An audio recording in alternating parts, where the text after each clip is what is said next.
Welcome to this tutorial for the ukulele play-alongs of Follow Me, which is a folk song that I use in my teaching placement, and we have one version that was originally written plus two that we added for my school, and this is a play-along with just two chords. I made a longer video on my UkeStuff channel about how I'm using Suno.ai this year to make some full accompaniments, especially with a female voice, because I have a male voice, obviously, singing along with my students who are elementary students. So if you're interested in that, watch for that. I don't know if it'll be published when this video is published yet or not, but watch for it if it's not already out.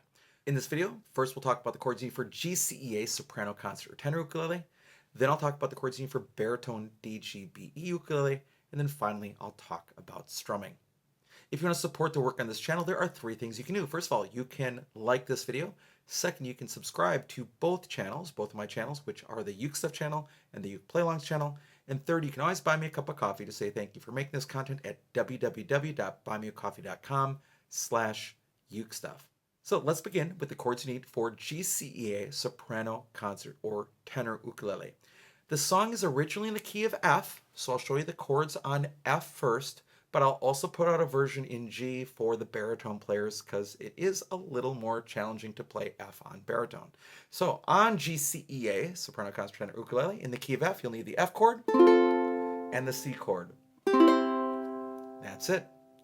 Now, in the transposed version to the key of G, you'll need the G chord and the D chord. So here's the G chord and then the D chord.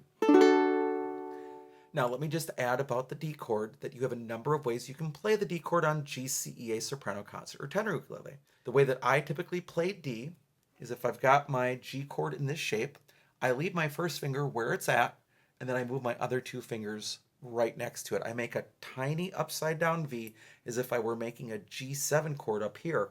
But when I leave my first finger there at the top of the third string, second fret, my other two fingers can tuck right in, making a V shape. That makes it easiest for me with men's-sized large hands.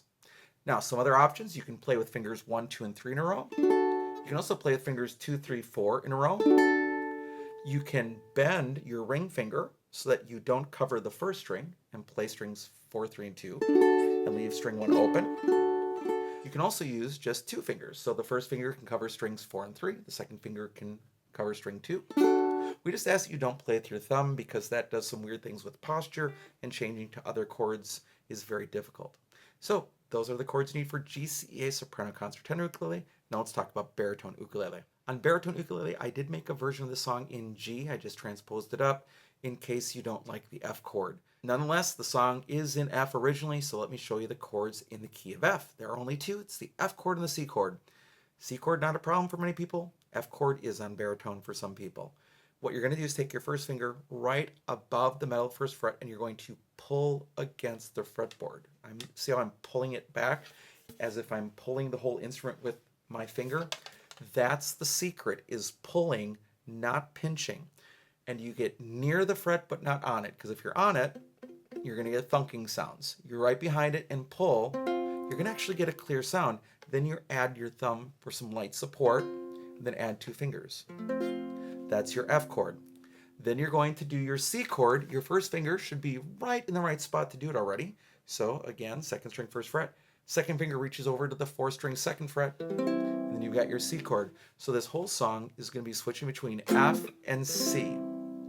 Now, if you don't like it in the key of F and don't want to play the F chord, well, I've got your back. You can also play G and D. So here's your G chord and then your D chord. Really, it's whatever you want to do, but just do keep in mind that the original was in F. Now let's talk about strumming. As it comes to strumming, usually I say ukulele wasn't used in the original version, so it doesn't matter what you strum. Well, in this case, ukulele was used in the original version. I recorded it, then I uploaded it to Suno, and I asked it to sort of produce it and add a female voice to it instead of my voice. But it really did keep my strumming pattern in the recording, which is great. However, I want you to have the freedom to not use it if you don't want to. People get so caught up about the right strumming pattern. Don't worry about it. If you want to do something else as long as it fits 3 rules. Here are the 3 rules. Number 1, play the right chord at the right time. Number 2, keep a steady beat along with the recording. Number 3, make sure that whatever you are strumming does fit the style. So if you're playing something really crazy that doesn't match, that's probably not good. That said, if you follow those 3 rules, you're fine, even though there was originally ukulele used in this recording. Now, here's what I did for the song. I was going down, down, up, down, up, down, down, up, down, up. And then it's just faster. Come along, sing a song, follow me, it is easy as you see. Now, just to make a note, that little final isn't done in the video, but it is what I do with my students every time that it's just me and them singing it without the recording. So it's just down, down, up, down, up, down, down, up, down, up. And that's what I played. Now, if you want to play something else, please feel free to do so. So those chords, whether in the key of F or G, and that strumming is what I used to make the audio behind this that Suno then touched up. Thank you so much for joining me for this video. I hope you're having a great day, and I'll be back soon with some more Uke stuff for you.